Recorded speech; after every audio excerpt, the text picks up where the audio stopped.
Kemarin Minggu Trinitatis, kita sudah membahas Trinitarian Structure dari Apostles' Creed, dan kita melanjutkan hari ini adalah hari ke-9, ya, Minggu ke-9, ya, seperti sudah tahu biasanya Katekismus Heidelberg ini mereka mengajar itu pada hari Minggu, itu satu Lord's Day, itu kira-kira ada yang 2 pertanyaan, 3 pertanyaan, kadang-kadang 4 pertanyaan, dan hari ini kita 1 pertanyaan, ya, 1 pertanyaan. Ada juga gereja yang memakai Heidelberg Katekismus ini untuk menjadi khotbah minggu, ya. Jadi ada 52 Lord's Day. Lalu persis dalam 1 tahun, ya, ini selesai gitu kalau dikhotbahkan secara konsisten. Cuma kita pakai frekuensinya kan sekitar 4 kali, ya, 4 kali dalam seminggu gitu. Jadi kita bisa lebih cepat daripada 1 tahun. Baik, kita membaca ini, ya, pertanyaan ke-26. Hari ini sekali lagi 1 pertanyaan saja, Minggu ke-9, 1 pertanyaan, yaitu tentang kalimat pertama dari pengakuan iman rasuli. Saya bacakan, apa yang saudara percaya bila saudara berkata, aku percaya kepada Allah Bapa yang Maha Kuasa, Khalik atau pencipta langit dan bumi. Kemudian dijawab, bahwa Bapa yang kekal dari Tuhan kita Yesus Kristus yang telah menciptakan langit dan bumi serta segala isinya dari yang tiada, dan juga tetap memelihara dan memerintahnya menurut rencana yang kekal, dan pemeliharanya adalah Allah dan Bapakku karena anaknya, yaitu Yesus Kristus. Yaitu Kristus, aku percaya kepadanya, bahkan aku tidak meragukan, dia akan memeliharaku dalam semua kebutuhan tubuh dan jiwaku. Dan juga mengubah segala bencana yang ditimpakannya atasku di dunia yang penuh sengsara ini, menjadi kebaikan untukku. Sebagai Allah yang Maha Kuasa, dia memang sanggup berbuat demikian, dan sebagai Bapa yang setiawan, dia berkehendak pula melakukannya.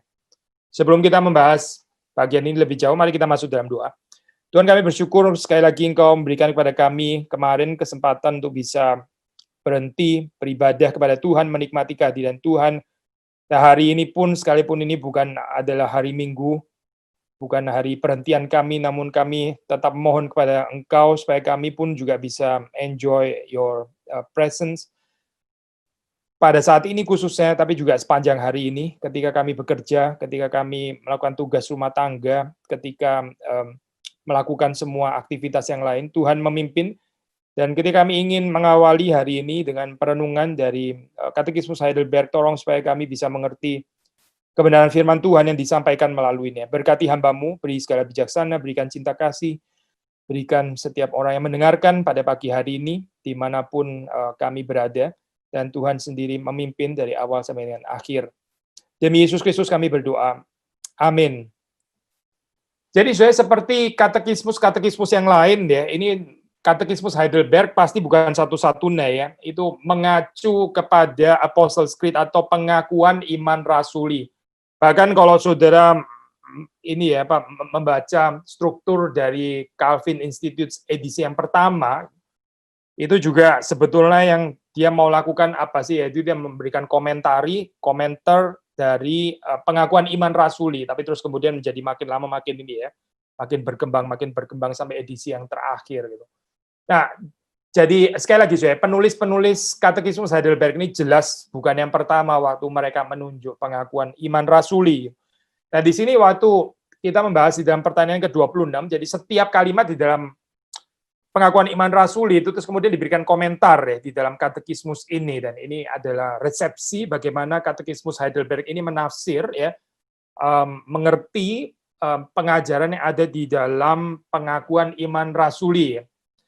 Pengakuan iman rasuli ini, by the way, seperti saudara tahu, ini populer di dalam gereja Latin, ya, di dalam gereja Barat gitu. Tapi kalau kita mau cari pengakuan iman yang lebih ecumenical, ya boleh dikatakan bahkan arguably the most ecumenical itu adalah Nikea Konstantinopel, ya, Nikea Konstantinopel. Jadi ini pengakuan iman rasuli ini khas gereja Latin sebetulnya. Gitu. Tapi kalau saudara melihat misalnya di dalam liturgi daripada Yohanes Calvin di Geneva, dia menggunakan ini, ya, pengakuan iman rasuli. Jadi ini pengakuan iman yang penting untuk kita. Jadi apa maksudnya di sini waktu bicara tentang God the Father yang secara peculiar attribution itu dikaitkan dengan karya penciptaan, though not exclusively, ya. Seperti yang kita sudah bahas di dalam pertemuan sebelumnya. Apa maksudnya di situ? Waktu kita mengatakan kalimat ini, yaitu jawabannya sekali lagi ya, bahwa Bapa yang kekal dari Tuhan kita Yesus Kristus. Kita menyebut dia Bapa ya di dalam Kristus karena Kristus melalui Kristus ya.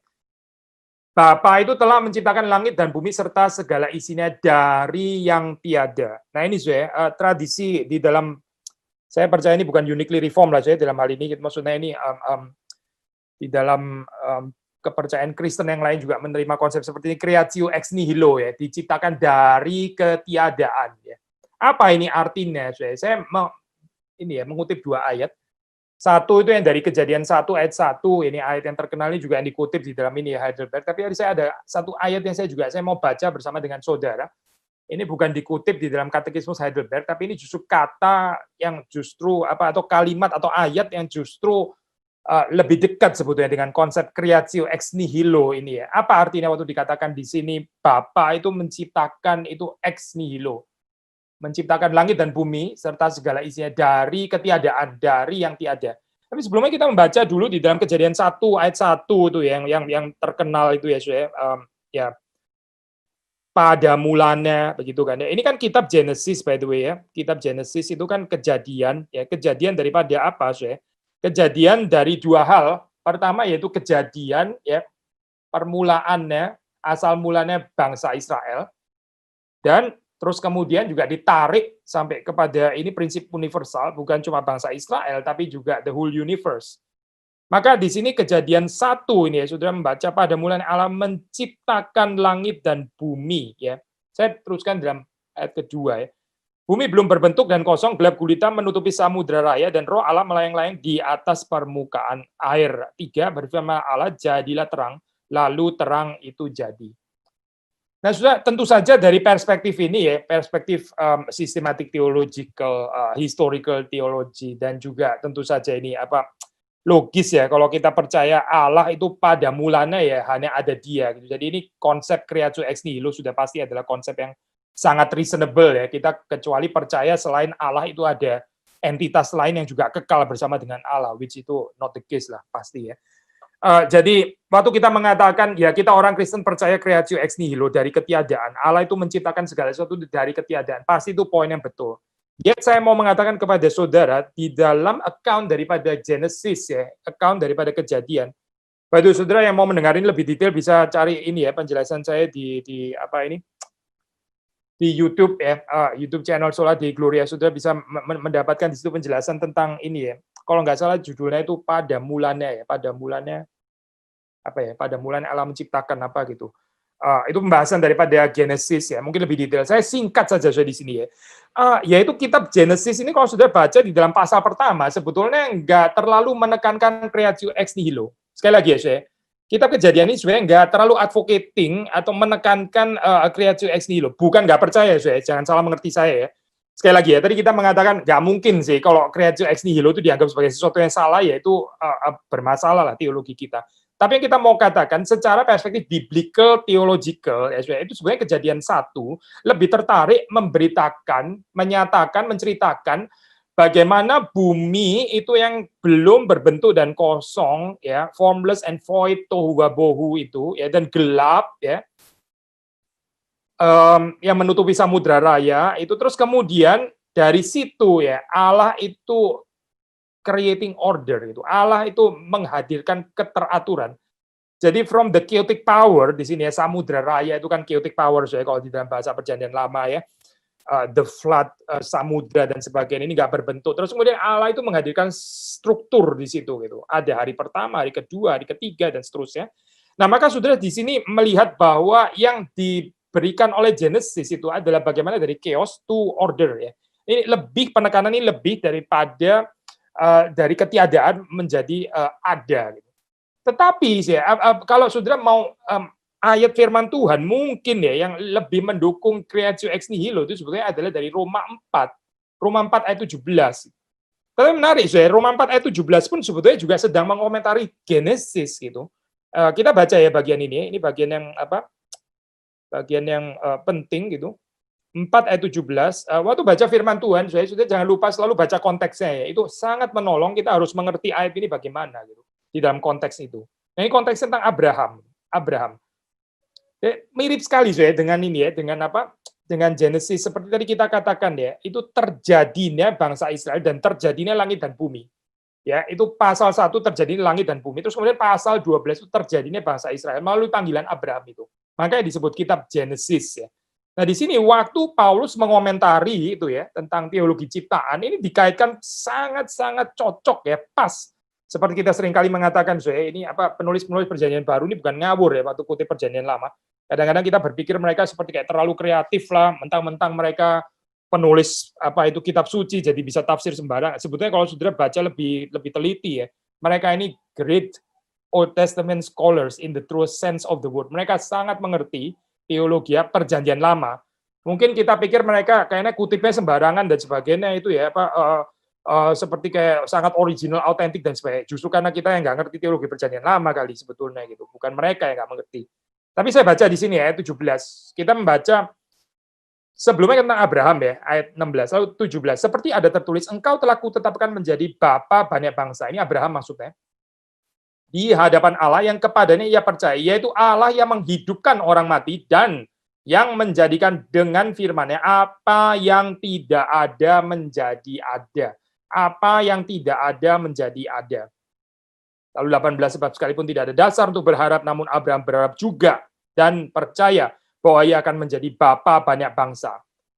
Saya mau menyoroti ini, kalau kita percaya creatio ex nihilo itu selalu apa sih gitu. Sekali lagi ya, kalimat ini saya ulang-ulang mengatakan kepada saudara, kita nggak tertarik belajar doktrin, belajar teologi yang ngawang-ngawang, terus nggak bisa dihayati, terus nggak merubah kehidupan, nggak transforming society, nggak bermanfaat untuk gereja, dan nggak memperdalam kesalahan kita. Itu teologi kayak begitu, teologi omong kosong, saudara tinggalkan saja teologi kayak begitu. Mungkin ini itu belajarnya salah, atau pengajarnya yang salah, atau materinya yang salah gitu. Saya mengatakan kalimat ini bukan dengan ini ya, bukan dengan boasting, bukan gitu. Tapi kalau sudah membaca di dalam tulisan orang-orang yang dipakai Tuhan sepanjang sejarah, termasuk juga di dalam firman Tuhan, itu nggak ada satu doktrin pun, nggak ada satu pengajaran pun yang nggak bisa dihayati gitu. Jadi kalau kita merasa doktrin itu sudah usang dan sebagainya dan seterusnya, itu karena cara berpikir kita itu disintegratif alias fragmented. Fragmented maka nggak bisa mengintegrasikan doktrin itu, seperti kayak ngawang-ngawang di atas, itu persoalan ada pada kita, bukan ada pada pengajarannya. Creatio ex nihilo itu bukan cuma sekedar statement against evolusi gitu misalnya. Creatio ex nihilo loh, kita ini orang injili gitu ya, konservatif, tradisional gitu, jadi ex nihilo gitu. Dan seterusnya. Tapi kalau sudah melihat di dalam pasal yang keempat, ini pemahamannya apa sih? Creatio ex nihilo itu apa? Kalau kita percaya Allah itu adalah Allah yang menciptakan dari ketiadaan, maka dia juga bisa ya menjadi dasar pengharapan bagi Abraham yang juga dari ketiadaan ya itu terus kemudian menjadi bangsa yang besar. Ini bicara tentang blessing, bicara tentang berkat Tuhan, bicara tentang janji Tuhan. Jadi sekali lagi ya, creatio ex nihilo, cerita Theology of Creation, the whole universe itu ex nihilo ya. Ini penting ya karena demikian juga ya bangsa Israel itu diciptakan itu juga dari ketiadaan. Dari ketiadaan itu maksudnya begini loh, bukan ketiadaan di dalam pengertian ketiadaan ya benar-benar nggak ada kan. Abrahamnya kan sesuatu gitu ya, dia kan sesuatu loh. Katanya ex nihilo, Abraham kan bukan ex nihilo. Nah itulah makanya tadi saya bilang Genesis sendiri itu sebetulnya nggak tertarik membicarakan di dalam konsep yang nothingness di dalam pengertian apa ini ya. Nothing benar-benar nggak ada sama sekali. Sekali lagi, itu betul. Tapi itu bukan yang di-advocate, yang ditekankan, yang di-emphasize di dalam kitab Kejadian. Tapi poinnya adalah ini bisa memakai orang yang bukan siapa-siapa. Nobody. Nothing ini. Abraham ini siapa sih? Nothing gitu. Dia bukan orang penting. Seperti saudara dan saya, kita juga nothing. Kita ini orang yang bukan siapa-siapa. Tapi Tuhan bisa memberkati kita untuk bisa menjadi berkat bagi banyak orang. Begitu loh saya. Ini ex nihilo namanya begitu. Sekali lagi ya saya, kalau kita gagal memahami bagian ini, lalu kita cuma ya again kekristenan jadi postulat-postulat ya, creatio ex nihilo lah, entar trinitarian una substantia tres personae lah, apa gitu, kristologi dua natur, cuma main di formula-formula, slogan-slogan dan sebagainya. Kita benar-benar nggak tertarik dengan teologi seperti itu, karena nggak ada penghayatannya. Coba baca lagi di dalam kitab suci. Saudara baca Genesis, saudara baca Roma dan sebagainya. Ini bagaimana mereka mengangkat doktrin-doktrin itu. Jadi waktu di sini dikatakan diciptakan dari tiada. Tuhan itu begitu kreatif ya, sampai yang sebetulnya nggak ada potensi sih gitu. Sebetulnya ini orang biasa-biasa saja, nggak promising gitu loh ya, nggak promising. Karena yang promising bukan di situ, nah, bukan Abraham ya, bukan saudara dan saya, tapi Tuhan yang promise, Tuhan yang berjanji. Ini bukan orang yang jadi promising, tahu istilah promising kan saya? Menjanjikan orang ini ya, kayaknya potensial, bakatnya besar dan sebagainya. Sudah baca coba ini apa bangsa Israel itu kegagalannya seperti apa. Mereka bukan bangsa yang lebih baik daripada bangsa lain, bukan? Coba lihat Abraham itu, baru dipanggil, baru dikasih janji. Setelah itu nggak lama dia ke Mesir dan gagal.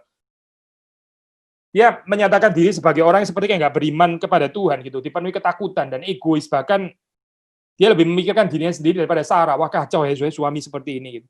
Nah orang-orang seperti ini yang dipakai oleh Tuhan gitu, betul-betul ex nihilo kan ya, ex nihilo, bukan siapa-siapa gitu, totally nobody, no one dan nothing ya, nothingness di dalam hal ini, nothingness di dalam pengertian itu saudara. Maka kalau kita menghayati ini ya, Allah kita itu adalah Allah yang bisa menjadikan daripada sesuatu yang nggak ada potensi yang nggak ada gitu, yang nggak bisa diharapkan dan sebagainya. Tapi disitulah terus waktu Tuhan itu dengan kreatif powernya, dia bisa menciptakan gitu. Bukan cuma menciptakan the universe, tapi juga menciptakan satu bangsa, menciptakan umat ya, umat yang dikasihnya, yang seperti Abraham apa saya bisa menjadi saluran berkat bagi banyak bangsa, bagi sesama manusia ya, bagi bumi ini. Saya lanjutkan, dan juga tetap memelihara dan memerintahnya menurut rencana yang kekal dan dan juga tetap melihara dan memerintahnya menurut rencana yang kekal dan pemeliharaannya. Ini kok nggak enak ya bahasa Indonesia-nya ya. Sebentar, saya baca bahasa Inggris ini, bahasa Indonesia-nya grammar agak aneh ya. Maaf ya saya baca di bahasa Inggris saja. That the eternal Father of our Lord Jesus Christ, who of nothing made heaven and earth with all that in them is, who likewise upholds and governs the same by his eternal counsel and providence. Jadi saya kalau sudah melihat di dalam teologi reform ya, ini kas ya di dalam hal ini kas gitu. Waktu bicara ciptaan ya di dalam katekismus Heidelberg ini sebetulnya mau digerak ya, setelah itu bergerak langsung itu kepada providence. Nggak berhenti kepada ciptaan, tapi terus nyambung kepada providensia ya, providensia. Nanti pada hari Rabu kita akan lanjutkan pembahasan tentang providensia ya. Maksudnya Allah yang menciptakan itu adalah Allah yang provide ya, Allah yang melihat sebelumnya, Allah yang menyediakan ya. Ini bukan Allah yang menciptakan terus setelah itu dia memberikan certain natural law terus kemudian dia lipat tangan dan ya sudahlah saya sudah selesai sekarang ya, ini pekerjaan saya ya lu urus sendiri gitu, lu mau apain dunia terserah lu gitu. Bukan itu saya, itu pandangan deis kan ya. Jadi di dalam teologi reform itu sangat menekankan providensia di dalam arti apa sih? Allah itu menopang ciptaannya dan dia selalu menopang. Bahkan kalau Allah berhenti menopang ciptaannya ya, 1 detik saja alam semesta itu bisa kolaps. Jadi kita percaya Tuhan itu selalu berurusan dengan alam semesta ini ya. Ini penting ya konsep ini untuk teologi reform gitu. Dan terutama waktu dikatakan di sini waktu bisa tentang providensia ya, itu providensia bukan hanya bagi ciptaan ini tapi very personal, typical Heidelberg. For me also. For me ya. Sekali lagi ya, seperti kita sudah bahas sebelumnya, bukan hanya bagi yang lain ya, yang lain juga, yang lain ditolong aku juga. Yang lain dipelihara itu under providentia Dei, tapi saya juga. Nah, maka kita membaca di sini ya, is for the sake of Christ, His Son, dia Bapa itu adalah my God, ya Allah itu adalah my God and my Father. Dia adalah my God and my Father. Ini arguably ini ya sangat dipengaruhi daripada Calvin. Kalau sudah membaca di dalam tulisan Calvin, dia akan membicarakan providensia, God's fatherly care, ya itu penting sekali untuk Calvin. Sudah bisa bandingkan juga bahkan dengan Genevan Catechism, ya Katekismus Geneva, ya at least ini scholar Heidelberg Catechismus seperti Birma mengatakan ini ya, ini sangat dipengaruhi oleh Calvin Katekismus Geneva ya. Sudah bisa bandingkan di situ. Kata-katanya itu mirip sekali dan konsepnya itu sangat dekat di dalam hal ini ya. Tentu saja ini bukan original Calvin juga, mengatakan Allah sebagai Bapa itu kan kitab suci ya. Jadi ini ya, yang menarik dengan teologi reform itu ini Ebrard Bush ya, saya pernah mengatakan kalimat seperti ini. Kadang-kadang kalau kita orang reform itu seperti kayak mau cari yang paling khas reform itu apa sih, yang unik yang nggak ada pada yang lain, the more unique the better gitu misalnya.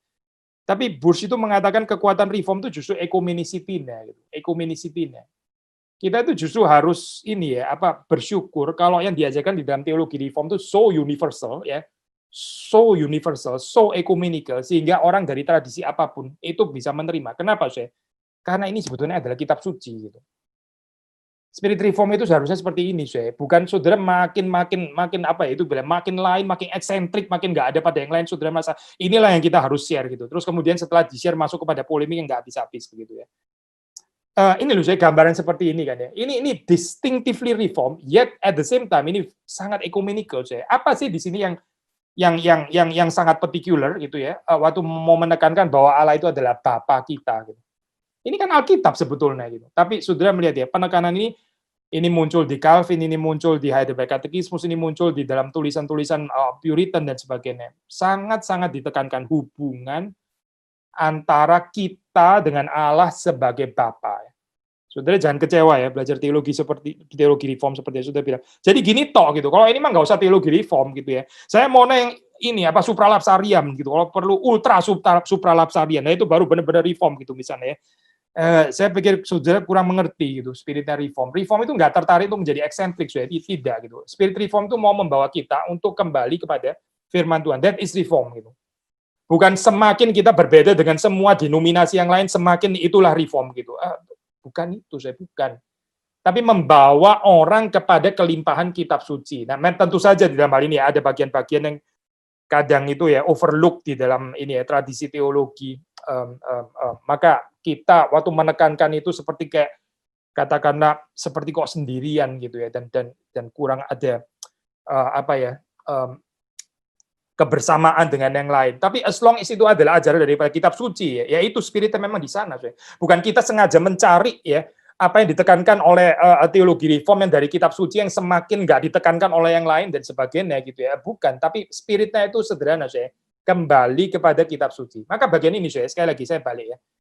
God's fatherly care ini saudara dapat di dalam tulisan ini Calvin ya. Sangat-sangat penting saya bagian ini gitu.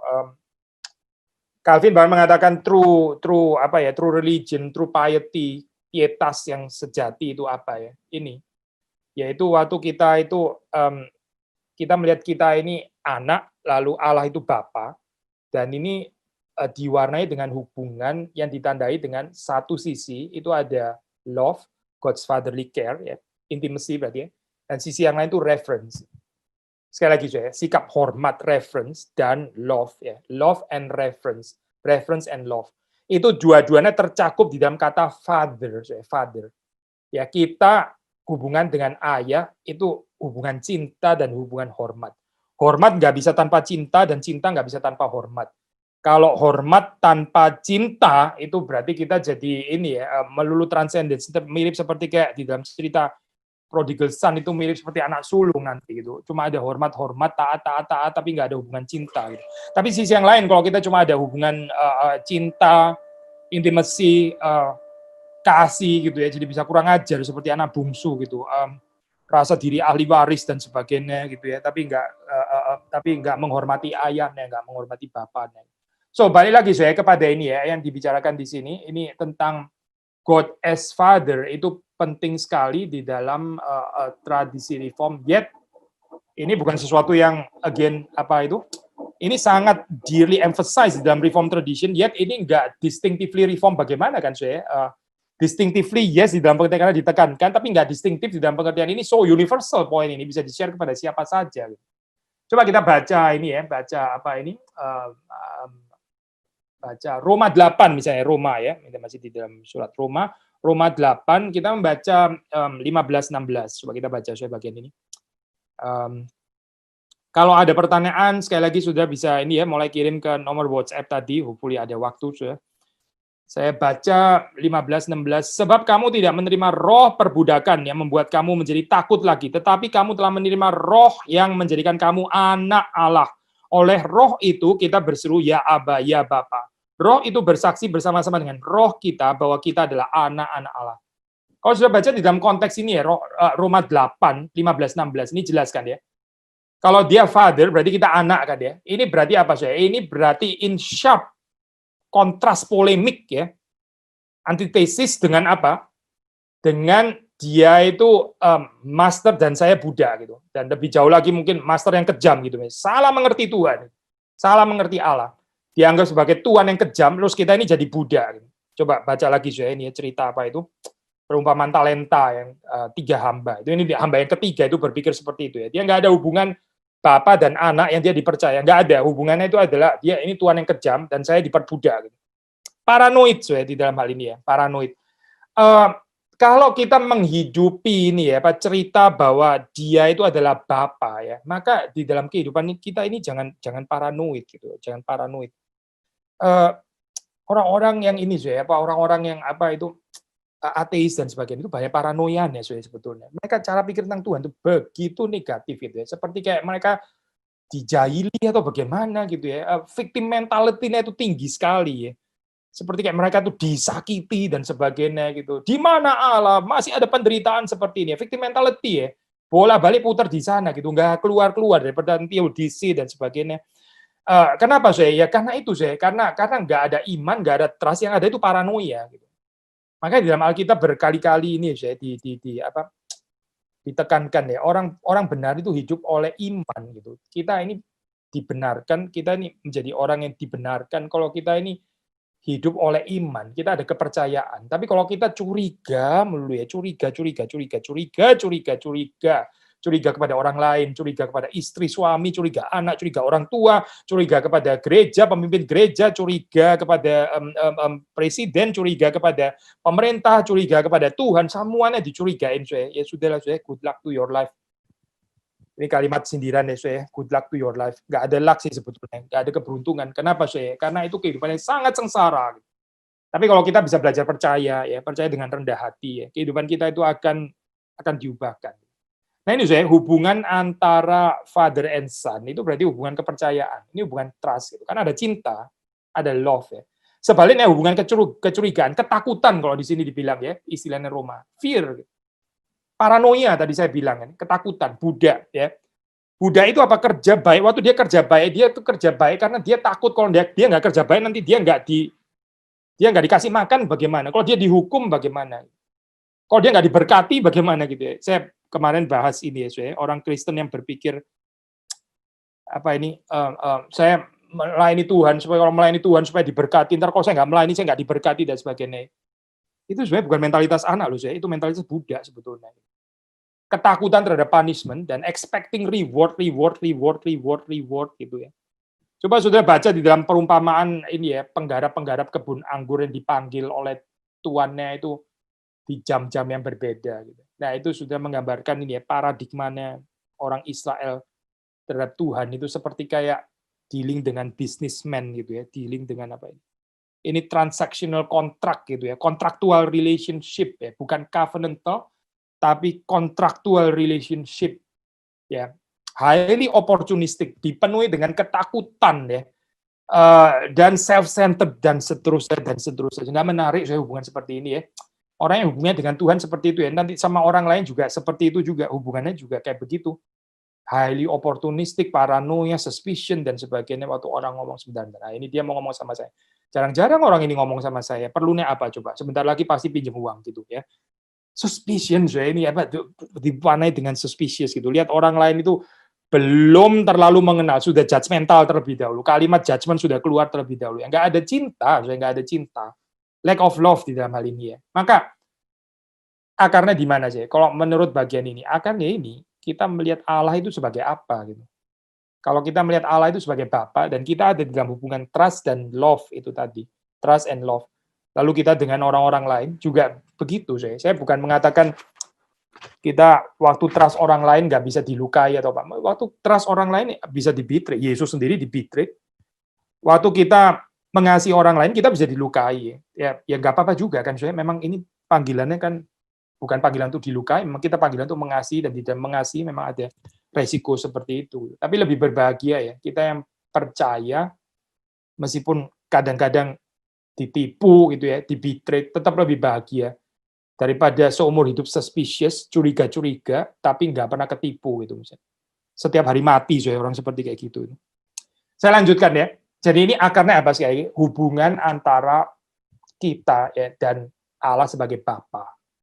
Ini hubungan anak ya, yang dikuasai oleh cinta bukan ketakutan, dikuasai oleh ini ya Pak, trust iman itu tadi. Aku percaya kepadanya, bahkan aku tidak meragukan dia akan memeliharaku dalam semua kebutuhan tubuh dan jiwaku ya. Kebutuhan tubuh dan jiwa. Saudara baca ini ya Matius 6 25-26 ya. Ini Matius 6 yang terkenal itu ya.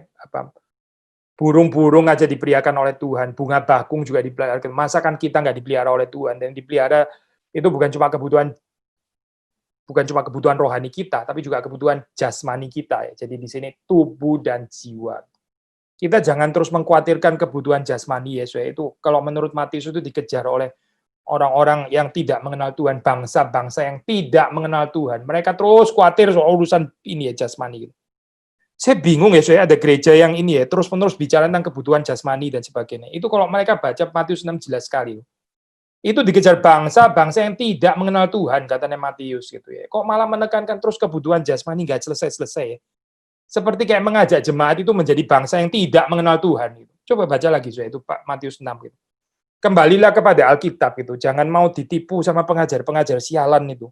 Pengajar-pengajar yang nggak membawa kepada Kristus, ya, nggak membawa saudara bertumbuh, tapi dibawa kepada satu penyesatan sebetulnya. Bukan berarti ini ya, kebutuhan tubuh nggak ada tempatnya, bukan itu loh. Sekali lagi ini di dalam katekismus Heidelberg kan dikatakan ya, itu termasuk kok. Tuhan itu mencukupkan kebutuhan tubuh kita dan kebutuhan jiwa kita juga. Jadi tubuh dan jiwa, ya. Karena memang kita punya dua dimensi ini.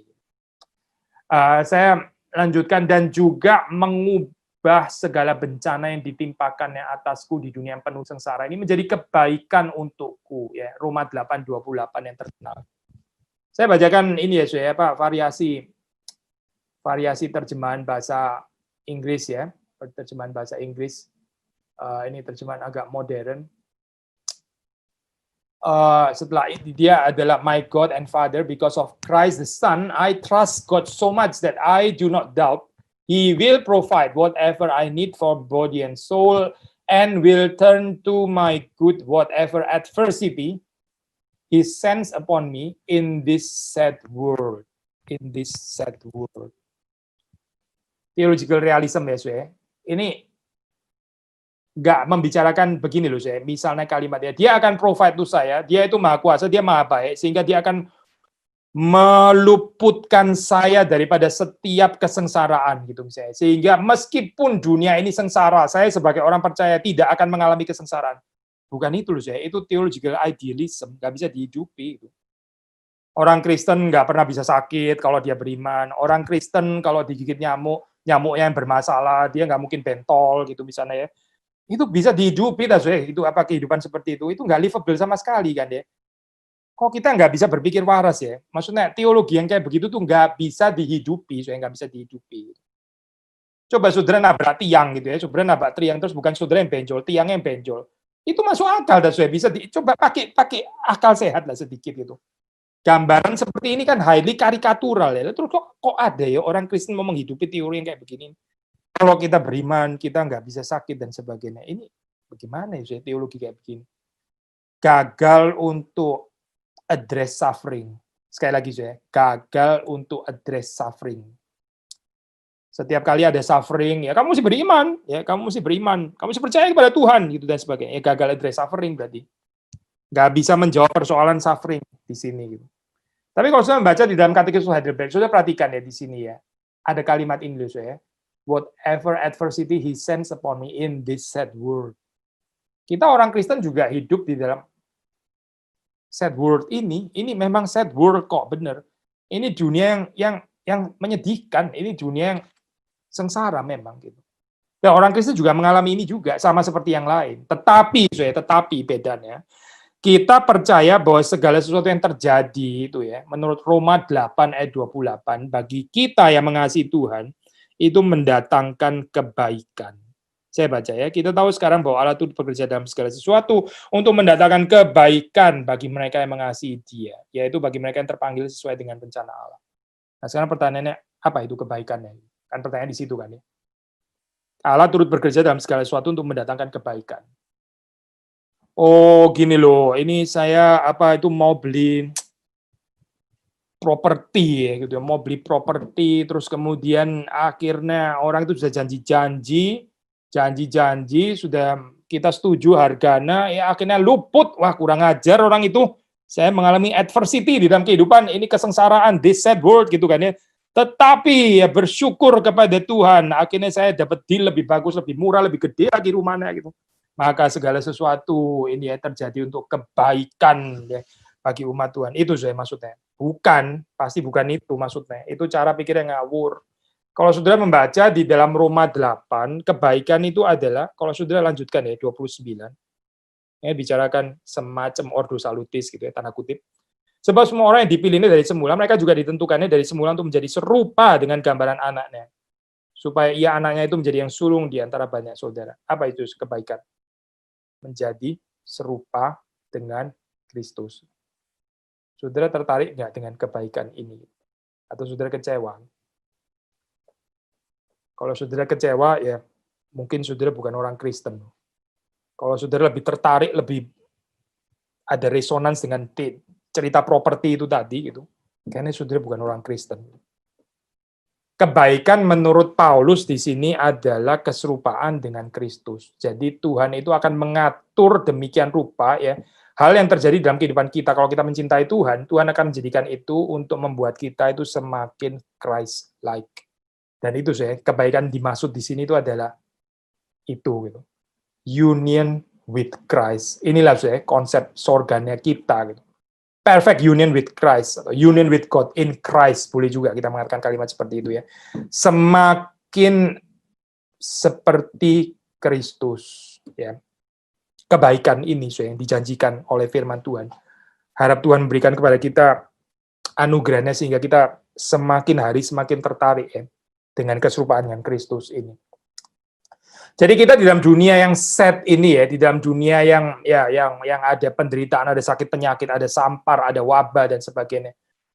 Tapi janji Tuhan ya, Dia memelihara kita, kebutuhan jasmani kita, kebutuhan rohani kita, dan bahwa apapun yang terjadi di situ ya, Tuhan akan memastikan ya bagi kita yang mengasihi Dia, whatever adversity He sends upon me in this sad world will turn to my good, ya, untuk keselamatan kita ya. Terakhir God is able to do this because He is Almighty God and desires to do this because He is a faithful Father. Menarik ya, sebelum Theodice itu mengangkat persoalan ini kan ya, Theodice problem of evil, bilang either Tuhan itu maha baik tapi Dia nggak maha kuasa, ya apa boleh buat lah ya. Dia sebetulnya kepingin sih menghapus seluruh penderitaan di dalam dunia ini, tapi apa daya Dia nggak maha kuasa. Atau mungkin Dia itu sebetulnya maha kuasa, Dia bukan nggak bisa, tapi apa daya Dia nggak terlalu maha baik sih, Dia bukan maha baik. Jadi Dia mengizinkan penderitaan ini masih di dalam dunia. Jadi penderitaan ini menyatakan apa? Ya, ini ya problem Theodice. Orang bilang, ini bukan pandangan Kristen by the way, ya. Orang bilang either Tuhan itu maha baik, nggak maha kuasa, atau Dia maha kuasa dan Dia nggak maha baik. Ini kan klasik ya, statement seperti ini klasik gitu, statement klasik. Tapi sebelumnya di sini iman akan mengatakan Allah kita itu maha baik dan Dia maha kuasa. Dia itu maha kuasa, Dia mampu untuk melakukan ini. Tapi seringkali seperti ini ya, sudah dibahas Pak Jetro ya, bahas bagian ini ya mungkin suatu saat saya harap bisa ditaruh di ini ya, di YouTube itu. Khotbah midweek service yang lalu ya. Pada konsep tentang Allah yang seringkali keliru gitu. Konsep tentang Allah yang sebetulnya lebih merupakan proyeksi kita gitu, dan bukan Allah itu sejatinya seperti apa gitu. Waktu kita bicara tentang Dia maha kuasa, itu harusnya Dia melakukan apa? Kita seperti kayak mau kasih Dia list gitu loh. Kalau kamu maha kuasa mesti melakukan ini ya. Seharusnya nggak ada Auschwitz, seharusnya nggak ada Mei 98, seharusnya nggak ada ini, kita kasih list itu. Kita maunya dia harus seperti itu. Dan kalau dia itu maha baik, maka dia seharusnya ini. Maunya kita sendiri, ya sudah, lu daftar jadi Allah aja lah. Daftarlah jadi Allah, sudah mendaftar jadi Allah gitu. Jadi Allah alam semesta gitu ya. Ini apa, kalau saudara bersikap seperti itu orang-orang yang playing God sebetulnya gitu. Dia nggak mau mengenal Allah yang sejati, tapi dia mau mendikte ya, Allah itu seharusnya seperti apa. Ini jadi Allahnya Allah. Orang kayak begini ini mau jadi Allahnya Allah gitu. Jadi Allah pun perlu penasehat ya, yang namanya ya orang itu supaya Allah itu bisa mengerti apa itu sih natur ilahi maha baik dan maha kuasa, itu artinya apa. Belajar menurut siapa? Menurut saya gitu. Jadi Allah itu perlu belajar daripada saya. Itu self righteous yang luar biasa. Kecongkaan tingkat ini ya, tingkat langit itu betul-betul di dalam keadaannya seperti ini ya. Dan ya kalau kita terus mau insist seperti ini ya silahkan, kita sedang menghancurkan diri kita sendiri gitu. Karena Tuhan nggak akan berubah. Tuhan nggak akan dengan konsep kebaikan kita, kemahakuasaan kita, terus Tuhan jadi pelan-pelan mengalami metamorfosis sesuai dengan keinginannya kita. Ya itu pasti bukan Tuhan lah yang bisa dibikin kayak begitu. Tuhan akan tetap seperti itu, nggak berubah. Kita nggak mau mengenal dia yang sejati, ya sudah. Berarti kita akan hancur sendiri dengan konsep kita yang berhala seperti itu ya, memproyeksikan pikiran-pikiran ide kita tentang Allah gitu. Apa itu seharusnya Almighty harusnya mengerjakan apa? Maha baik itu seharusnya bagaimana?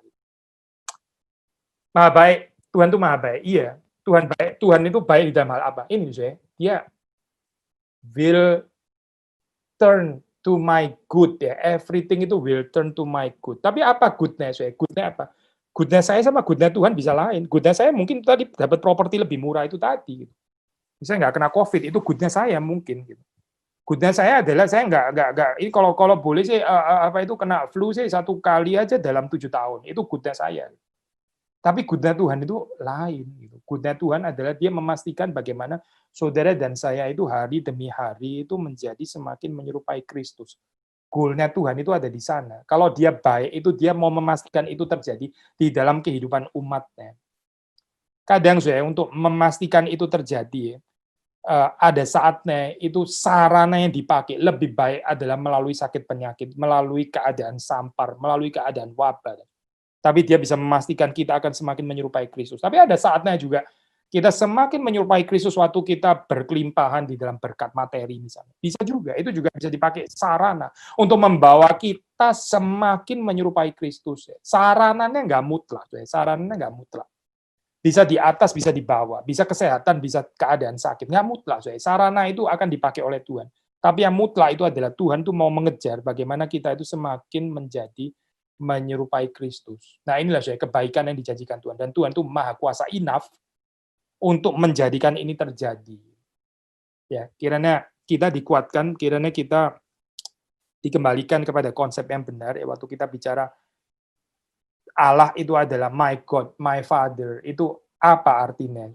Apa artinya di dalam pengertian ini? Apa yang kita bisa mengerti ya, apa yang kita bisa hayati waktu kita mengatakan aku percaya pada Allah Bapa yang Maha Kuasa, pencipta langit dan bumi. Tuhan memberkati kita semua. Nah, sekarang kalau ada nggak ya ini apa tanya jawab gitu? Saya nggak tahu ada tanya jawab masuk nggak? Minta tolong. Ada Pak. Ada ya. Ya. Tadi baca di chat Pak. Oke, kita coba. Pagi mau tanya Pak, saat Alkitab menyebut kata Allah, apakah itu dimengerti sebagai Bapa atau Allah secara ketiga pribadi? Terima kasih. Ini masih masuk ke dalam pertanyaan tentang Trinitarian dan sebagainya. Tergantung saudara mengikuti ini tradisi apa gitu. Kemarin kan kita baru bahas ya, yang dari 1 Korintus itu 8 gitu ya, Allah. Satu Allah Bapa kita dan sebagainya. Di situ Allah itu ini yang dimengerti dalam Konsili Nikea kan juga seperti dari Korintus. Allah ya yang satu itu menunjuk kepada Bapa seperti dimengerti diformulasikan di dalam ini ya. Di dalam teologi Greek, teologi Timur, tapi teologi Latin kan waktu membicarakan tentang Allah itu ya maksudnya Allah ketiga pribadi. Saya pikir kita nggak harus memilih lah di dalam hal ini ya. Kita bisa bicara tentang Allah di dalam kesatuannya, atau kita nggak pernah bisa menghindari ketigaannya gitu, tiga pribadinya itu. Waktu kita pikir satu pribadi, kita juga akan dibawa kepada pribadi yang lain. Itu ya, seperti yang dikatakan oleh Gregory Nazianzus gitu. Jadi nggak ada isu sih, nggak harus memilih di situ. Ada saatnya di situ Allah menuju kepada Bapa, ya, tapi Bapa bukan tanpa Anak dan bukan tanpa Roh Kudus. Tapi kita juga bisa pakai istilah Allah untuk menunjuk ketiga pribadi, gitu. Ya. Dua-duanya oke sih, nggak perlu. Again, kita nggak perlu memilih lah di dalam hal ini, karena dua-duanya ada gitu di dalam teologi Kristen juga di dalam Kitab Suci. Pertanyaan kedua, manusia diciptakan menurut gambar Allah. Artinya menurut ketiga pribadi atau salah satu pribadi seperti Kejadian 3 ayat 22, Kejadian 3 ayat 22.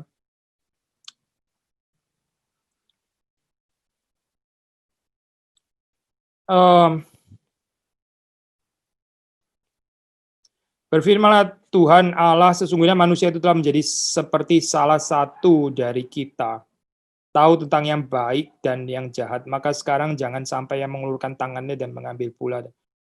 Tapi di sini saya kalau sudah baca 22, di sini kan nggak bicara tentang ini ya, penciptaan menurut gambar rupa Allah, menjadi salah satu, seperti salah satu dari kita di sini ngomongnya. Nggak bicara tentang created after image of God itu. Memang pandangan yang klasik saya mengatakan ini ya, Imago Dei itu maksudnya imago trinitatis itu. Kalau sudah baca di dalam Genesis 1 itu, yang terkenal itu ya, di dalam ayat yang ke-26 kan, baiklah kita menjadikan manusia menurut gambar dan rupa kita ya. Menjadikan manusia menurut gambar dan rupa kita ya. Jadi imago trinitatis maksudnya gitu. Kalau kita dari bagian ini ya. Ya, saya percaya nggak salah, waktu mengatakan kita juga ini ya, diciptakan ini. Kristus itu kalau di dalam tradisi Kolose dia dikatakan sebagai true image of God ya. He is the true image of the invisible God ya. Jadi siapa? Kristus. Ya, kita diciptakan di dalam Kristus juga. Karena waktu Bapa menciptakan, dia menciptakan bukan tanpa Kristus. Saudara baca Yohanes 1 misalnya ya. Bapa itu menciptakan oleh logos atau melalui ya, melalui logos dia ya, bahasa ini ya, bahasa apa itu, bahasa Yunani itu pakai istilah dia. Ya di sini saya kalau sudah tanya di situ apakah diciptakan menurut gambar Allah, maksudnya ketiga pribadi atau salah satu pribadi. Sekali lagi ya, saya menunjuk kepada Gregory Nazianzus, kutipan yang terkenal, sebentar ya, saya search, hopefully bisa ketemu cepat gitu. Ini kutipan yang terkenal sekali. Maksudnya kita nggak bisa memisahkan antara ketigaan dan kesatuan gitu, seolah-olah bisa ada kemungkinan kita bicara tentang ini ya Pak, ketigaan tanpa kesatuan atau kesatuan tanpa ketigaan gitu. Itu sebentar ya saya. Nah ini saya bahasa Inggris ya. Bear with me sebentar. Saya baca agak cepat ya. No sooner do I conceive of the one, yeah, then I am illumined by the splendor of the three. No sooner do I distinguish them, than I am carried back to the one. When I think of any one of the three, I think of him as the whole, and my eyes are filled, and the greater part of what I am thinking of escapes me. I cannot grasp the greatness of that one, so as to attribute a greater greatness to the rest. When I contemplate the three together, I see but one torch, and cannot divide or measure out the undivided light. Jadi konsepnya, saudara nggak bisa berpikir tiga tanpa satu atau satu tanpa tiga. Gitu. Kita nggak bisa berpikir Bapa tanpa Anak dan tanpa Roh Kudus. Kita nggak bisa berpikir Roh Kudus tanpa Anak dan tanpa Bapa. Kita nggak bisa berpikir Anak tanpa Bapa dan tanpa Roh Kudus. Kita selalu dibawa kepada ketiganya, dibawa kepada kesatuannya juga. Nah ini konsep yang dikatakan oleh Gregory of Nazianzus ya. Maksudnya begini, saya menjawab pertanyaan saudara, saya percaya nggak salah kok saudara misalnya ya, mengembangkan. Saya sendiri tulis di dalam buku saya ini, Human Being Human, selain saya bicara tentang ini ya, imago trinitatis, saya juga membahas di situ imago Christi, ya imago Christi, di dalam pengertian apa ya? Ya kita bisa belajar daripada ini ya, sifat yang ada pada Kristus itu, misalnya kelemah lembutannya, ya, cinta kasihnya, His mercy, compassion dan sebagainya. Dia kan the perfect image of the invisible God, the Father itu ya. Jadi kita di dalam Kristus ya, di dalam Kristus itu kita bisa melihat perfect representation of the Father. Apa yang salah waktu kita mengatakan kita ini imago Christi di dalam pengertian karena waktu kita di restored ya menjadi semakin serupa dengan Kristus ya, itu kan berarti dipulihkan ya image yang sudah rusak itu. Demikian juga dengan pengertian yang berhati-hati, kita juga bisa bicara tentang image of the Holy Spirit dalam hal ini ya. Maksudnya konteks sensitivity-nya. Konteks sensitivity-nya kita bisa bicara tentang ini ya, satu sifat yang bisa bisa didukakan ya, di grief and di quench dan sebagainya. Itu bagaimana kita menghayatinya di dalam kepribadian manusia. Nah ini pembelajaran yang menarik ya, maksudnya sudah belajar dari perspektif pneumatologis dan sebagainya.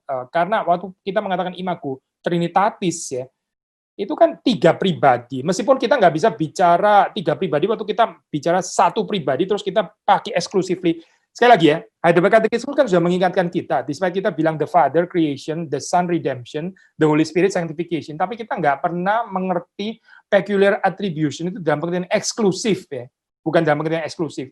So, waktu sudah bicara tentang ini ya, image of the Father, image of the Son, image of the Holy Spirit, juga nggak pernah bisa bicara di dalam pengertian yang eksklusif. Tapi kita bisa membicarakan secara peculiar attribution, itu bisa, kemungkinan itu boleh. Ya, sekali lagi, kalau saudara tanya tradisi Genesis, ya memang imago trinitatis itu jelas ya. Tapi jangan lupa masih ada tradisi Kolose, ya. Kristus disebut true image of God. Ya, jadi kita bisa mengembangkan baik dari tradisi ini, tradisi Genesis atau tradisi Colossian gitu, memungkinkan di dalam ini ya, theology of the image of God. Ya, sampai di sini saya ini jawaban saya. Ada 2 pertanyaan tadi yang masuk ya.